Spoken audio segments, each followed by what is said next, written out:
Les cosmonautes Shadok continuent leur vol d'essai sous la direction technique du devin plombier.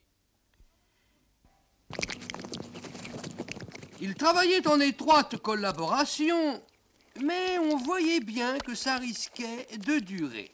Le marin Shadok, qui regardait ça, disait même que la fusée ne partirait jamais. C'était un ancien quartier-maître pirate qui avait mal tourné. Contrairement aux gens de son espèce qui passent généralement leur temps à introduire des petits bateaux dans une bouteille, lui, il introduisait des bouteilles dans son petit bateau.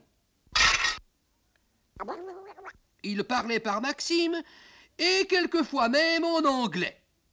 C'est lui qui disait par exemple « Dans la marine, on ne fait pas grand-chose, mais on le fait de bonne heure. » Et en effet, il partait des potrons minés, soi-disant pour aller voir où était le vent.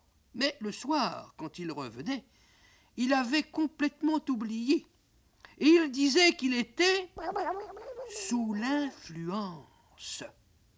En réalité, il était tout simplement pris de boisson.